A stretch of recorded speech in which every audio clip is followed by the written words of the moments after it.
Yeah, if you ever eat any peaches, Campbell, Peach Festival and all that lot. That's where a lot of the peaches come from in this neck of the woods, is Campbell. You know, I'm kind of quite partial to it myself, but I still prefer the ones out of the can. It's just me. Yeah, I think we'll have a ride to Malden, something a bit different. I ain't been down this one before, so I don't know where it brings you out at. So, something new. Something for both of us.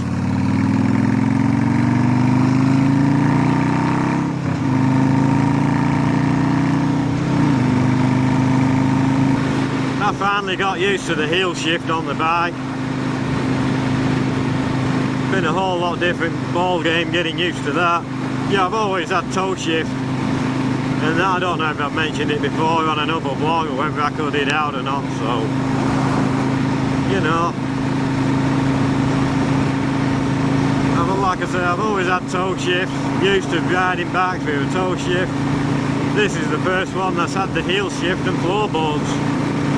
And boy, I find it quite comfortable proceeding position wise. I need to move my handlebars forward a little bit more, but other than that, it's a nice comfortable bike to ride.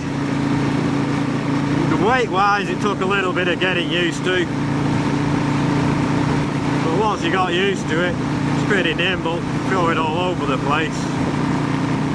You know, not as nimble as what 600 or something like that would be, but it's what it is. You got a bigger bike, you got to deal with the extra weight. Now my XS 400, that's still running strong. Son-in-law's still riding that around all over the place. But you can't really blame him. You know, he's enjoying himself out riding around on the bike. I need to get it back over at our house for the winter, strip it down, do what I'm going to do to it next. But as long as I keep it like it is, we should be okay.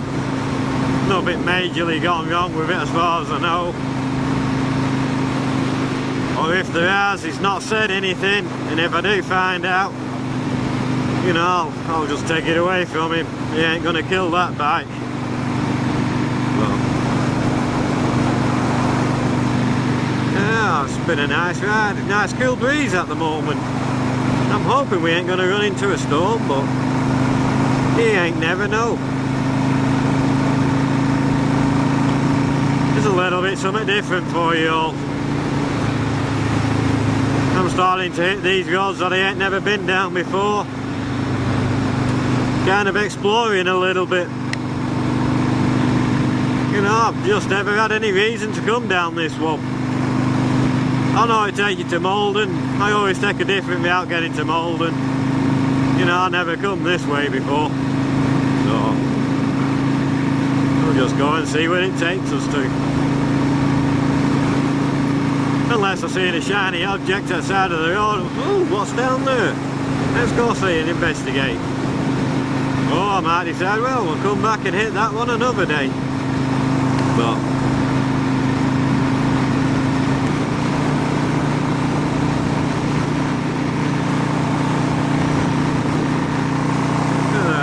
might be able to see in the mirror for a change. Clear road and nothing behind me.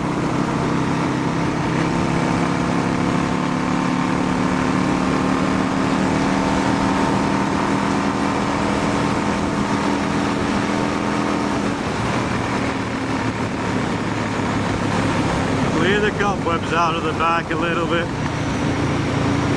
Yeah, I know, I shouldn't be going that fast. So,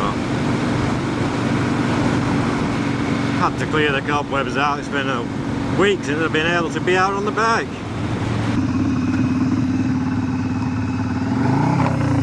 False neutral, son of a bitch.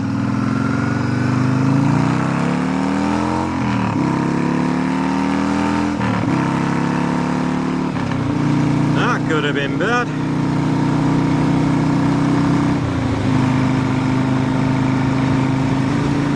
I guess the MSF is more like the CBT over in England and that, but they have different rules over here in the States than what they do over in England. To get a license in England, it's a lot harder than what it is to get one over here in America. Especially in this neck of the woods anyway. I found that out. Yeah, I took the ridden test, riding around whatever size bike you want to get. Ain't no restrictions on it. Over there, you got to work your way up now. But just the way it goes, I guess. They change them all the time. Now you've got your mod 1, mod 2 and all that lot. Fuck. What a pain in the ass it is to get a motorcycle license over there in England. Over here you just take your ridden test. You don't even need to do the MSF course if you don't want to. I didn't.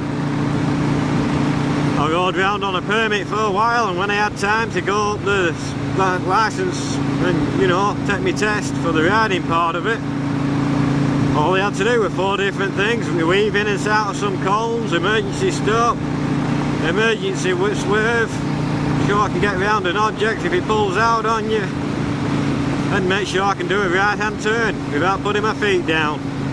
Plain and simple, that's all there were to it. And she told me I passed.